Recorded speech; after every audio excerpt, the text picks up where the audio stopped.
Hello guys. हम लोग chemistry में विलियन चैप्टर पढ़ रहे हैं जो क्लास 12 का है। फर्स्ट चैप्टर है विलियन। उसमें हमने सांद्रता तक हो गया था, ये एक टॉपिक हो गया पूरा। एनसीईआरटी में देखेंगे। नेक्स्ट एक टॉपिक मिलता है विलियन में ही, सॉल्युबिलिटी, घुलनशीलता, विलेयता जिसको बोलते हैं।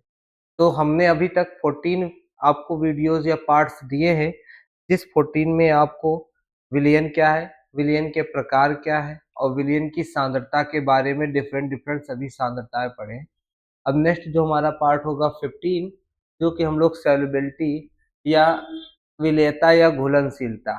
तो देखो, सॉल्युबिलिटी या विलेयता या घुलनशीलता एक जनरली वर्ड है। घुलनशीलता, घुलने की प्रक्रिया, घुलने की प्रक्रिया। तो एक कोई निश्चित मात्रा ले लिया जाए, जैसे मान लो मैं एक गिलास पानी लूं। एक गिलास पानी में जितना भी क्या करे, किसी चीज चीनी को मिलाते जाए, एक टाइम क्या हो जाएगा, घुलना बंद हो जाएगा चीनी का। तो उसी टाइम जितनी चीनी घुल गई वह उसकी विलेयता कही जाएगी, वह उसकी क्या कहते हैं, विलेयता कहते हैं। तो देखो डिफिनीशन लिखाया गया है कि ताप इसमें क्या होना चाहिए, निश्चित होना चाहिए। ताप क्या होना चाहिए, निश्चित, क्योंकि ताप के कारण उसकी विलेयता पर प्रभाव पड़ेगा। ताप क्या होना चाहिए, निश्चित। किसी विलायक की निश्चित मात्रा में, निश्चित मात्रा का मतलब ये है कि मान लो मैं ये कंटेनर है, इसमें मैं क्या कर दूं 100 ग्राम या 1 लीटर, 100 ग्राम कोई क्या ले लिया जाए, विलायक ले लिया जाए। 100 ग्राम क्या हो, विलायक हो, चाहे जल ही हो, उसको मैं क्या मान लू, जल। तो क्या कहा गया, निश्चित मात्रा में, मात्रा हमें पता चल गई 100 ग्राम में, किसी पदार्थ की अधिकतम वह मात्रा। अब बताओ विलायक में क्या मिलाएंगे, विलायक में हम लोग क्या मिलाते हैं, विलेय ही तो मिलाते हैं। अब इसमें क्या मिलाएंगे, विलेय। क्या मिलाएंगे, विलेय। तो कहता है कि अधिकतम वह मात्रा जो उसकी विलेयता कहलाएगी। और अधिकतम वर्ड से हमें एक चीज पता चल गया था, हमको विलयन कैसा बनाना है, संतृप्त विलयन बनाना है। क्योंकि संतृप्त विलयन वह विलयन होता है जिसमें विलेय की मात्रा क्या हो, अधिकतम हो। तो बताओ निश्चित मात्रा में, विलायक की निश्चित मात्रा में, विलायक में कौन घुलेगा, विलेय घुलेगा। तो विलेय की अधिकतम मात्रा, वह जब तक कैसा विलयन बन जाए, संतृप्त विलयन। कैसा विलयन, संतृप्त विलयन बनता है। तो इसकी एक कोई ना कोई क्वांटिटी आएगी, वही उसकी क्या कहा जाता है, विलेयता या घुलनशीलता कहते हैं। कि 100 ग्राम पानी या जल में 20 ग्राम 30 ग्राम जो भी 30 ग्राम चीनी घुल गई, तो इसका मतलब उसकी घुलनशीलता कितने ग्राम थी, 30 ग्राम। तो ये विलेयता या घुलनशीलता बोलते हैं। इसी को मैं इस कंसेप्ट में बोल सकता हूँ कि किसी पदार्थ की वह अधिकतम मात्रा जो निश्चित ताप पर 100 ग्राम विलायक में, वही बात मैंने कही, 100 ग्राम विलायक में घुल जाती है। तो मतलब कि 100 ग्राम विलायक या 100 ग्राम जल लू, उसमें जितनी चीनी घुल जाएगी वही उसकी क्या कहलाएगी, उस पदार्थ की विलेयता कहलाती। तो विलेयता का वर्ड या सॉल्युबिलिटी या घुलनशीलता का मतलब है एक निश्चित मात्रा में किसी पदार्थ की पूर्ण रूप से घुलनशीलता। देखो उसके आगे हमको अब घुलनशीलता जो पढ़ना था, वो हम लोग कितने प्रकार के पढ़ते हैं, 3 चीजें। हम लोग घुलनशीलता द्रव में घुला रहे हैं, कि इसमें विलियन चैप्टर है। तो विलियन चैप्टर में क्या लिया जाएगा, हम लोग द्रव लेंगे। अब द्रव में ठोस भी डाल सकता हूं, द्रव में द्रव भी हो सकता है, और द्रव में गैस भी हो सकता है। तो मैं पहला टॉपिक पढ़ूंगा, ठोस की द्रव में विलेयता। क्या है, ठोस की द्रव में विलेयता, ठोस की द्रव में विलेयता। इसका मतलब ये है कि जो ये कंटेनर है उसमें एक चीज तो हमारा ठोस है और दूसरा चीज क्या है, द्रव है। और अब मान लो ए और बी है, तो ठोस की द्रव में विलेयता अर्थात विलेय की विलायक में विलेयता। हम इसको क्या लिख दो, विलेय की विलायक में विलेयता। अर्थात विलेय ठोस होगा और विलायक यहाँ पे क्या होगा, द्रव होगा। तो द्रव हमारा एज किसका काम करता है, विलायक का, और ठोस किसका काम करेगा, विलेय का। तो मैं कह सकता हूं कि ठोस की द्रव में विलेयता में विलेय जो होगा वो आपका ठोस होगा और विलायक क्या होगा, द्रव। अब इसकी डिफिनीशन देखो क्या है। डिफिनीशन कह रहा है कि वैसे ही सेम है कि 100 ग्राम विलायक में उपस्थित ठोस विलेय पदार्थ, अब मैंने क्या कहा कि इसमें मैंने ये विलायक लिया ठोस विलेय पदार्थ। कैसा होना चाहिए विलेय पदार्थ? कैसा होना चाहिए? ठोस होना चाहिए। ठोस विलेय पदार्थ की ग्राम में मात्रा अधिकतम मात्रा, सेम वैसे कि 100 ग्राम विलायक में उपस्थित ठोस विलेय की ग्राम में अधिकतम मात्रा, जो मात्रा को 2 बार लिख गया है, एक बार हम चाहे तो इसको हटा दें, जो सॉरी मात्रा को ठोस की द्रव में विलेयता कहते हैं। मतलब ये है कि मैं 100 ग्राम जल लूं और 100 ग्राम जल में मैं चीनी को मिलाते जाऊं, तो जितनी चीनी की मात्रा उसमें घुल जाएगी, तो चीनी क्या है? ठोस है, और द्रव क्या है? विलायक है, सॉरी द्रव क्या है? लिक्विड है। तो हमारा जो जल लिक्विड है, तो ठोस की द्रव में विलेयता मिल गया। तो ये डिफिनेशन, इसी को मैं ऐसे कह दूं कि 1 लीटर पानी लूं और 1 लीटर पानी में क्या करूं? चीनी की मात्रा मिलाऊं, जितनी चीनी अधिकतम घुल जाएगी वह उसकी क्या कहलाएगी? विलेयता। तो वही मैंने दूसरी डिफिनेशन बोल दी कि 1 लीटर विलयन में उपस्थित ठोस पदार्थ के मोलों की अधिकतम संख्या, ये मोल के भी कंसेप्ट में लिया गया है कि मोलों की अधिकतम संख्या उस ठोस की द्रव में विलेयता कहलाती। तो यदि 1 लीटर के कंसेप्ट में बोलूंगा तो क्या लिखूंगा कि 1 लीटर विलयन में उपस्थित ठोस पदार्थों के मोलों की संख्या की अधिकतम संख्या। अधिकतम का मैं यूज कर रहा हूं क्योंकि अधिकतम वर्ड का मतलब होता है संतृप्त विलयन। किसका विलयन? संतृप्त विलयन। तो पहली डिफिनीशन क्या बन गई? पहली डिफिनीशन कहा गया कि 100 ग्राम विलायक में उपस्थित ठोस विलेय की ग्राम में अधिकतम मात्रा को ठोस की द्रव में विलेयता कहते हैं। दूसरी बात क्या कहा गया है कि 1 लीटर विलयन में उपस्थित ठोस पदार्थों के मोलों की अधिकतम संख्या को ठोस की द्रव में विलेयता कहते हैं। तो ये चीजें हैं। अब हमको इसमें ठोस की द्रव में विलेयता है, तो देखो 2 वर्ड आपको एनसीईआरटी बुक पढ़ेंगे तो वहां पे 2 वर्ड मिलेंगे, आपको लिखा होगा, एक होगा विलनीकरण और दूसरा होता है क्रिस्टलीकरण। विलनीकरण का मतलब होता है डिसोल्यूशन, अर्थात विलीन होने की प्रवृत्ति, और क्रिस्टलाइजेशन मतलब होता है क्रिस्टल के रूप में अलग कर देना। तो देखो इसमें विलनीकरण वर्ड का मतलब क्या है, जो एनसीईआरटी में लिखा हुआ है ब्लैक कलर से, कि ठोस के द्रव में घुलने का प्रक्रम। जो हम किसी ठोस को द्रव में घुलने की प्रक्रिया या प्रोसेस होता है, उसी प्रोसेस को डिसोल्यूशन या फिर विलनीकरण कहा जाता है। ठीक है, अर्थात मैं कह दूं कि जैसे पानी में चीनी को मिला रहा हूं, पानी में चीनी को मिला रहा हूं, तो जनरल भाषा में मैं बोल दूंगा कि चीनी को जल में घोला जा रहा है। लेकिन यदि मैं विज्ञान के कंसेप्ट में बोलूं तो इसको मैं बोल सकता हूं ये कौन सी प्रक्रिया है, तो ये प्रक्रिया विलनीकरण प्रक्रिया होती है, जिसको इंग्लिश में डिसोल्यूशन कहा जाता है। तो ये चीजें होती है। और यदि अब मैं क्या कर रहा हूं, कणों को मिला रहा हूं, अब कुछ ऐसे भी कण होंगे जो जल में घुलते नहीं, बहुत सारे, जैसे हम कह दिया जाए कि बालू को मिला दो, तो जल में बालू को मिला दोगे तो कुछ कण क्या होंगे? घुलेंगे नहीं।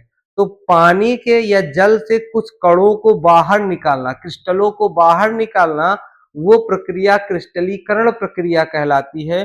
तो क्रिस्टलीकरण का मतलब होता है ठोस पदार्थ के कणों का, ठोस पदार्थ के कणों का विलयन से पृथक, पृथक मतलब क्या है? अलग। पृथक का मतलब क्या है? अलग होने का प्रक्रम क्रिस्टलीकरण कहलाता है। तो क्रिस्टलीकरण क्या है? क्रिस्टलाइजेशन, किसी द्रव से ठोस कणों को अलग करने की प्रक्रिया क्रिस्टलीकरण। और डिसोल्यूशन का मतलब होता है कि किसी द्रव में ठोस कणों को मिलाने की प्रक्रिया। डिसोल्यूशन एक दूसरे के क्या होते हैं? अपोजिट होते हैं। तो ये बनता है।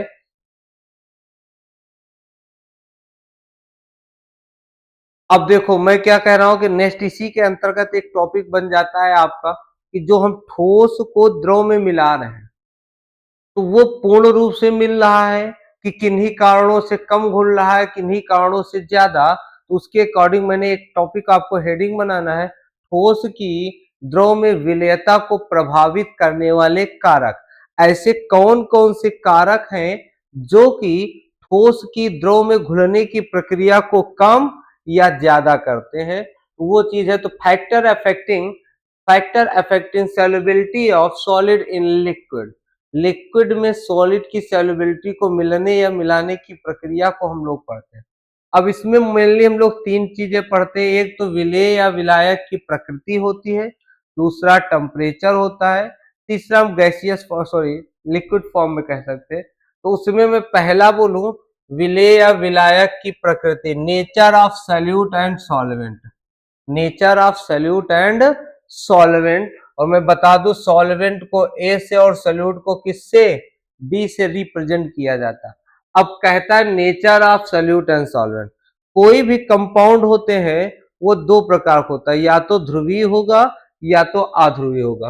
देखो जो नेचर होता है कोई भी कंपाउंड का या यौगिक का जो नेचर होता है वो दो प्रकार का होता है, या तो वो कैसा होगा ध्रुवीय जिसको हम लोग पोलर बोलते हैं, और एक होता है अध्रुवीय जिसको हम लोग क्या बोलेंगे नॉन पोलर बोलते हैं, पोलर एंड नॉन पोलर बोला जाता है। तो अब देखो पोलर एंड नॉन पोलर का मतलब क्या है कि मैं यदि एक ऐसा कंसेप्ट में जनरली एक बात कहूं तो जो किसी यौगिक में दो एटम के बिटवीन यदि partially positive and negative charge, positive negative charge कब जनरेट होगा, जब दो डिफरेंट डिफरेंट एलिमेंट होंगे। तो किसी एक एलिमेंट की इलेक्ट्रोनेगेटिविटी हाई होगी और किसी एक एलिमेंट की इलेक्ट्रोनेगेटिविटी क्या होगी, लो होगी। और डिफरेंट होने के कारण जो दो एटम के बिटवीन जो lone pair electron bond pair होते हैं वो किसी एक एटम की ओर शिफ्ट होगा, उस एटम की ओर शिफ्ट होगा है जिसकी इलेक्ट्रोनेगेटिविटी क्या होती, हाई होती। तो देखो इसमें यही है कि मैं इसके एग्जाम्पल के लिए एक बात कर दूं, जैसे मैं HCl ले लूं, HCl में बताओ क्लोरीन हाइड्रोजन के बिटवीन एक इलेक्ट्रॉन पेयर बॉन्ड पेयर है। अब बॉन्ड पेयर में क्लोरीन की इलेक्ट्रोनेगेटिविटी ज्यादा है और हाइड्रोजन की क्या है, कम है। और हाइड्रोजन की कम होने के कारण ये इलेक्ट्रॉन पेयर किसकी ओर चला आया, क्लोरीन की ओर। और जब क्लोरीन की ओर चला आया तो बताओ इस पर कैसा चार्ज आ गया, हाइड्रोजन। और ये क्लोरीन और इलेक्ट्रॉन पेयर किसकी ओर ज्यादा चला गया, क्लोरीन की ओर। और जब क्लोरीन की ओर ज्यादा आ जाता है तो इस पर पार्शियल निगेटिव चार्ज और इस पर पार्शियल पॉजिटिव चार्ज आ गया। अब कोई ऐसा कंपाउंड ले लें जिस पर कोई ऐसी चीज जनरेट ना हो रही हो, जैसे मैं आपसे कह दूं चलो मैं केवल Cl2 ले लेता हूं। अब बताओ इन पे भी दो electron pair but both element same, और बोथ एलिमेंट सेम तो इसकी इलेक्ट्रोनेगेटिविटी भी क्या होगी, सेम होगी। और इलेक्ट्रोनेगेटिविटी सेम होने के कारण ये इलेक्ट्रॉन पेयर ना तो इधर जाएगा और ना ये इलेक्ट्रॉन पेयर इधर, मतलब इधर भी ये नहीं आएगा और इधर भी ये नहीं आएगा। क्यों, क्योंकि इलेक्ट्रोनेगेटिविटी क्या है, सेम है। और इलेक्ट्रोनेगेटिविटी सेम होने का तो अब इस पर कोई ना तो आंशिक चार्ज है और ना ही पॉजिटिव सॉरी आंशिक पॉजिटिव और आंशिक नेगेटिव। तो जिन कंपाउंड पे आंशिक पॉजिटिव एंड नेगेटिव होता है वो पोलर कंपाउंड, और जिन पर नहीं होता वो नॉन पोलर कंपाउंड।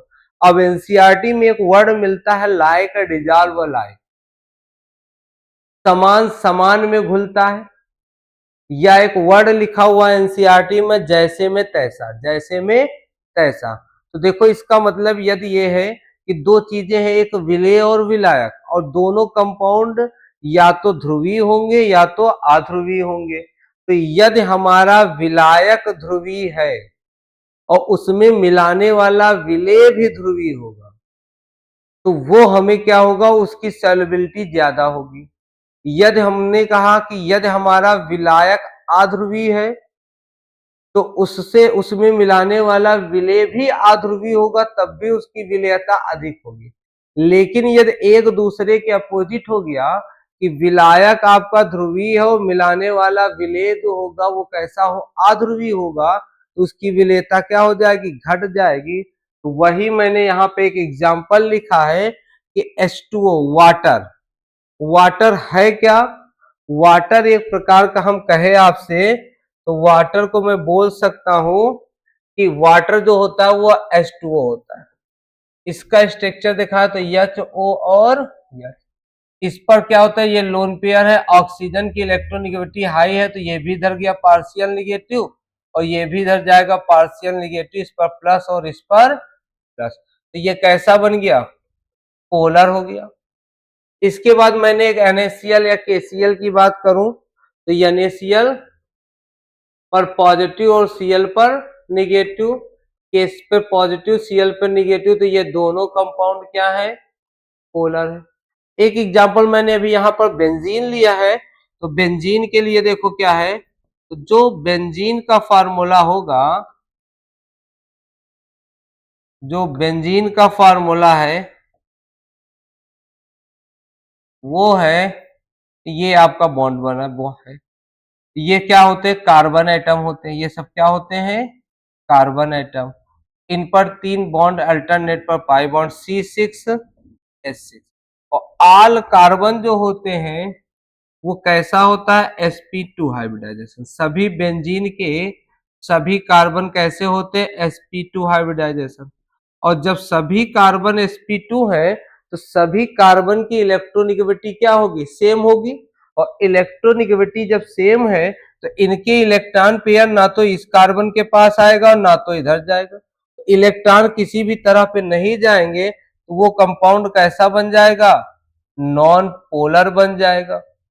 अब इन दोनों चीजों को मिलाना है, तो बताओ ये पोलर और मिलाने वाला भी पोलर दोनों सेम है तो इसकी सॉल्युबिलिटी क्या होगी, अधिक होगी।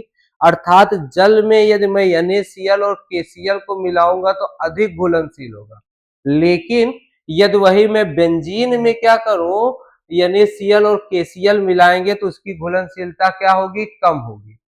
और मैंने एक विलेयता में भी बताया कि जल में मिलाते जल विलायक है तो वो हमारा कैसा विलयन होगा, जलीय विलयन कहलाएगा, और बेंजीन है तो निर्जलीय विलयन कहलाएगा। इसका मतलब एक चीज ये निकला कि मैं यहाँ पे नोट करके बता दूं कि यदि ध्रुवीय विलायक है तो कैसा विलायक होगा, ध्रुवीय विलायक है तो ध्रुवीय विलेय अधिक घुलनशील होगा, अधिक घुलनशील होगा, एक कंसेप्ट। दूसरा मैं कह दूं अध्रुवीय विलायक है तो उसमें अध्रुवीय विलेय अधिक घुलनशील होगा।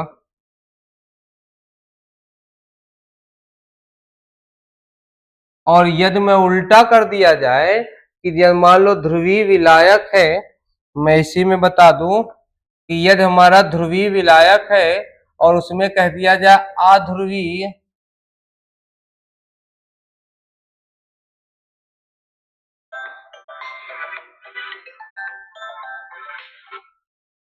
अध्रुवीय विलेय कम घुलनशील होगा, और सेम कंडीशन अध्रुवीय विलेय है तो इसमें क्या कर दिया जाए, ध्रुवीय विलेय कम घुलनशील होंगे। इसी को कहा जाता है लाइक डिजॉल्व लाइक। तो ये बात कंसेप्ट है, इसमें हम लोग जैसा लेंगे उसी के अनुसार बनता है। तो देखो इसके लिए ये नेक्स्ट है,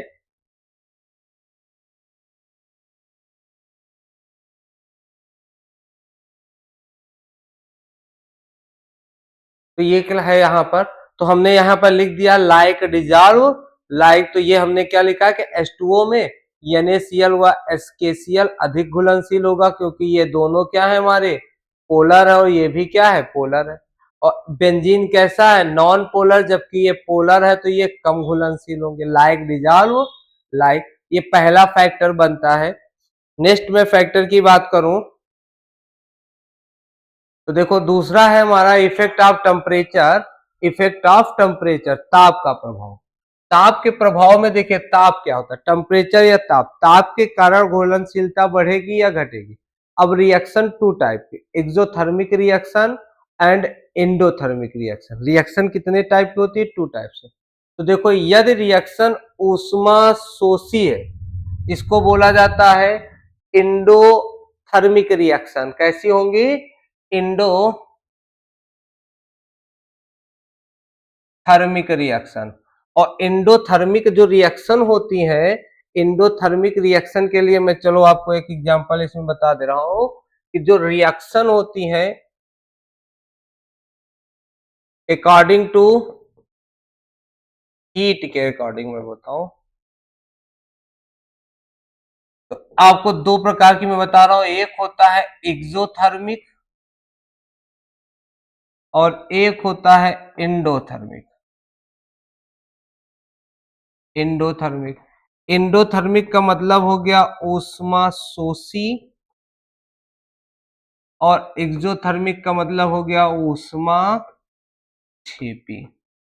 तो एक्सोथर्मिक और इंडोथर्मिक का मतलब यह है कि जब कोई अभिक्रिया के दौरान ऊष्मा को ग्रहण करता है तो वो हमारी इंडोथर्मिक या ऊष्मा शोषी, ऊष्मा को शोषित करने वाला, ऊष्मा को ग्रहण करता है। क्या करता है?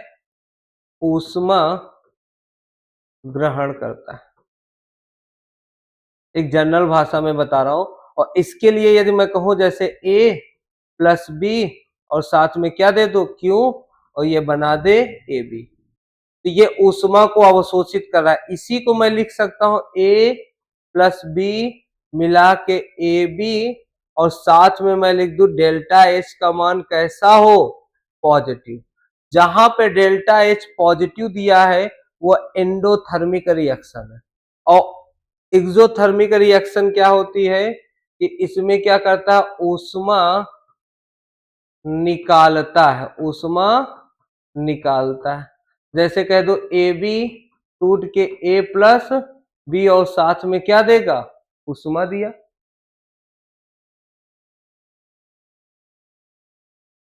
अब ऊष्मा देने पर इसी को मैं क्या लिख सकता हूं? ए बी क्रिएट करके ए प्लस बी और साथ में मैं डेल्टा एच का मान कैसा लिख दूं? निगेटिव। तो जब डेल्टा एच की वैल्यू निगेटिव है और डेल्टा एच की वैल्यू पॉजिटिव है, तो जब निगेटिव डेल्टा एच रहेगा तो वो ऊष्मा छेपी या एक्सोथर्मिक रिएक्शन, और जब पॉजिटिव रहेगा तो एंडोथर्मिक रिएक्शन। देखो यहाँ पे लिखाया गया है ऊष्मा शोषी अभिक्रिया डेल्टा एच का मान 0 से क्या है? अधिक है, अर्थात डेल्टा एच कैसा है? पॉजिटिव है। हो तो ताप बढ़ाने पर विलेयता बढ़ती है। विलेयता क्या होती है? बढ़ती। विलेयता क्या करेगी? बढ़ेगी। कब? जब हमारी अभिक्रिया कैसी होगी? ऊष्मा शोषी। ऊष्मा शोषी का मतलब जो वो ऊष्मा को ग्रहण करेगा। तो जितनी ऊष्मा शोषी अभिक्रियाएं होंगी उनके ताप बढ़ने पर अभिक्रिया की घुलनशीलता क्या करता है? बढ़ जाता है। तो एक चीज ये कंसेप्ट आपको पता होना चाहिए, जैसे मैं कह दूं NaCl, कैसे क्या कह दिया जाए? NaCl को ही ले लो। तो बताओ NaCl को हम क्या करते हैं कि जब Q ऊष्मा देते हैं तो ये Na प्लस और Cl माइनस में टूट जाता है। तो बताओ यहाँ पे इसकी वैल्यू क्या हो गई? Q पॉजिटिव में आ रहा तो इसकी घुलनशीलता बढ़ जाती। तो जैसे हमारा sodium chloride, sodium nitrate, ammonium chloride और ये बन गया पोटेशियम नाइट्रेट, तो ये हमारे सब क्या है? ऊष्मा शोषी है। ऊष्मा छेपी अर्थात डेल्टा एच का मान 0 से कम है, अर्थात मैं कह सकता हूँ डेल्टा एच निगेटिव में होगा। तो ताप बढ़ाने पर विलेयता क्या हो जाती? कम हो जाती। विलेयता क्या हो जाएगी? कम हो जाएगी।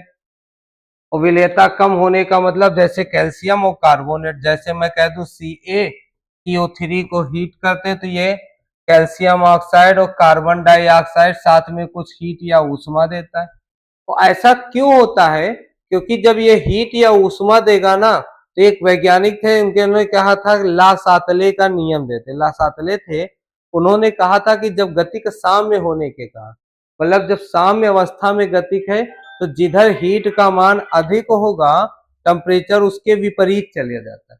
तो बताओ इधर हीट लगातार निकल रही तो ताप अधिक होगा और ताप अधिक होने के कारण अभिक्रिया क्या होती? वापस लौट जाती। और वापस लौटने पर इसकी घुलनशीलता क्या हो जाती? कम हो जाती। और यहाँ पर ताप क्या है? इधर है तो इसकी अभिक्रिया अपोजिट से इधर ही जाए, इधर ताप है तो अभिक्रिया इधर ही जाएगी, उससे उसकी ताप में विलेयता क्या होती जाती? बढ़ती जाती। तो दो चीजें ये ध्यान देना एक्सो एंड एंडोथर्मिक रिएक्शन के लिए है।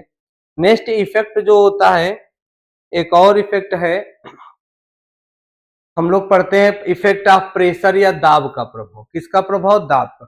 तो देखो ठोस पर दाब का कोई प्रभाव नहीं। जैसे ये हमारा एक प्रकार का क्या है, पेन है, हम इस पर ठोस है, इसको दाब लगा रहा हूं, इस पर कोई प्रभाव पड़ रहा है? नहीं पड़ रहा है। तो ठोस का दाब पर कोई प्रभाव नहीं पड़ता, तो मैंने वही लिख दिया कि ठोसों की द्रव में विलेयता पर दाब का कोई सार्थक प्रभाव नहीं पड़ होता है, क्योंकि ठोस एवं द्रव अत्यधिक असंपीय होते। असंपीय का मतलब इसको हम दबा नहीं सकते हैं, इसलिए ये दाब परिवर्तन में सामान्यता अप्रभावित होता है। ये एनसीईआरटी की लाइन ही है, मैंने लिख दी यहाँ पर। तो इस प्रकार से ये 3 प्रकार के प्रभाव पड़ते हैं जो कि ठोस की द्रव में विलेयता होता है। और इसके लिए अब ये हमारा पहला, इसके बाद हम लोग जो पढ़ेंगे वो गैस की द्रव में विलेयता पढ़ेंगे। तक के लिए धन्यवाद, थैंक यू।